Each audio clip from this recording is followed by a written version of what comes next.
Welcome to Torker. As many of you already know, we recently had a Torker family member inducted into the National BMX Hall of Fame. The legend herself, Miss Cathy Hanna. And to honor her being inducted, we decided that we were going to surprise her at the Hall of Fame with a replica of her 1980 National number 2 Torker. And since we debuted it, we've shown a few pictures, we've shown a couple little videos of it, but you guys have asked us time and time again, we want a full build list. We want to see the whole bike. We want to know what's on it. We want to know how to build it. So in this video today, we're going to go over everything on the Heart Throb Special.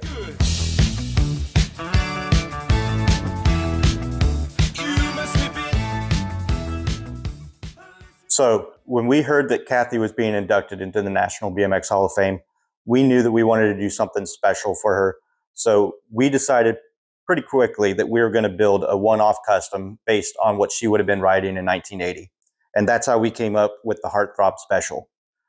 This bike is based on the EK Gen 2, which is most like what she would have been riding in 1980. It has the 1-inch head tube, it has side pull brakes. It's fully modern geometry, so you could race it right now if you wanted to.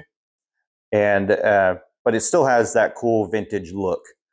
So one thing that we wanted to do whenever we built this was we wanted to make sure that you would be able to replicate it yourself too. Every part on here is pretty easy to get. You can go to torkerracing.com and get it from there, or do like we did, and we picked up several of the components from BMX Guru. There's several other places out there that you could get it from. BMX Guru is just who we used on this build, and they supply really great parts. So whenever you're building your custom stuff, you don't need to use real vintage parts. You can use replicas and be able to have something that works great, go out, ride it, and not worry about if you bend a rim or whatever, you can replace it, no problem. So with that said, I'm going to go over the entire bike. We'll start from the front and we'll work our way to the back, show you everything we got in, and then I'll kind of break down a rough price of what this whole thing would cost you to be able to build. So let's take a look. So again, this is the EK Gen 2. It comes a frame and fork set. It has the 1-inch head tube, and on this one, it is a pro size, but we also made a custom Heart Throb decal for it just to commemorate this build for Cathy. The bars, these are Supercross massive bars available on torkerracing.com. The grips are Amy tri-grips. The lever, this is a clone of the Diacomp MX 1000. The lever and brakes you can get from BMX Guru. The number plate, this is a custom plate made by 4416. There's a link if you click on the shop tab on torkerracing.com. It'll take you to his Facebook page. You can contact him and he can make you a custom plate as well. So coming back, we have the stem. This is the Torker Ultra 6 stem. It's a quill stem, 21.1 diameter. This is a 1-inch Tioga headset with a 26.4 millimeter race. Tires, these are something that you can't get at the moment, but will be available soon at torkerracing.com. These are the Torker Racing Comp 2 tires. The wheel set, these are from BMX Guru. They're Arraeus 7X clones with Suntour clone hubs. They're sealed hubs. Great for these kind of retro builds. So moving back to the cranks, these are Diacomp competition cranks. I don't believe they're available anymore, but BMX Works sells one that's real similar to it. If you wanted to get a crank like this, just be aware when you're building with a square taper Euro bottom bracket, just remember that you're going to want to have a 125 to 127 millimeter spindle length, just to make sure that those crank arms are out wide enough to where they're not clipping the frame, and also not so wide that it's throwing your chain alignment too far outward. So That's the sweet spot right there, 125 millimeter to 127 millimeter. If you're in there, you're good. If you want to have something that's a little bit easier to work with, I would recommend going with the Redline flight cranks. We have those on torkerracing.com. Much more adjustable side to side, so that way you can really dial in that chain alignment. So going to the pedals, these are the MKS BM10 pedal. If you want one similar to this, we do have them on torkerracing.com. It's the MKS BM7 pedal. Very similar, just a little bit different on the cage there. The sprocket, this is kind of a Suntour replica. This is available through BMX Guru. This one that we're using is a 45 tooth.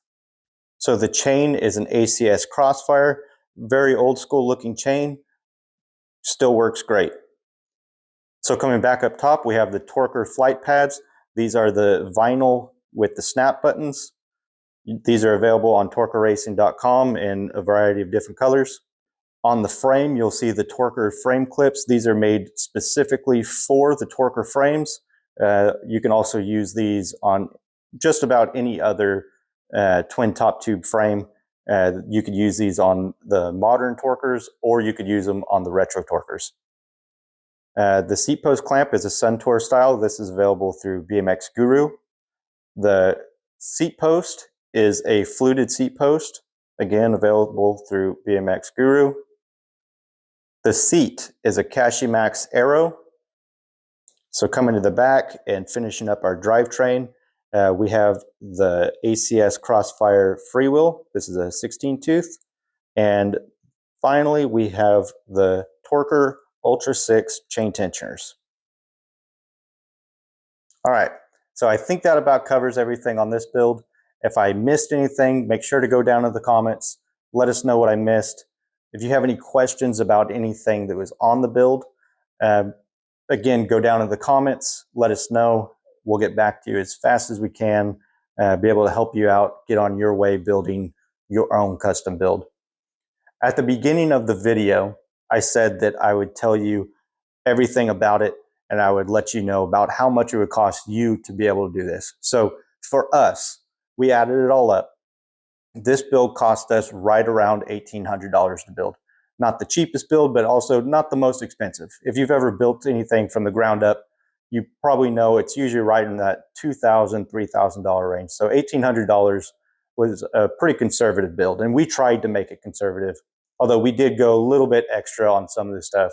Went with a little bit more expensive Supercross bars, went with the Cashimax Aero seat, which is like $80 versus, you know, a $40 seat that, yeah, would still fit the era. But some of the things on the build, you know, you have to splurge to try to get it right for the build that you're doing. And some of the stuff that Cathy had on her bike in 1980, you know, we wanted to make sure that it fit as close as possible. Might not be exactly perfect, but as close as possible whenever you look at this versus the pictures that we found in the Hall of Fame archives. So whenever you build your custom, you could be expecting between $1,500, $2,000. You'd be able to get something really nice, something pretty similar to this. So now that you know how we did our Cathy Hanna replica, whose bike would you do? Would you do a 26-inch Barbarian for Clint Miller, or would you do a 20-inch Pro X for Mike Miranda? Let us know down in the comments. And while you're thinking about it, we always find the best way for us to be able to really think on something, to clear your mind, to clean your soul, is going for a ride. So while you're thinking about what bike you're going to do a replica of, grab your friend, grab your Torker, and let's get out there and ride.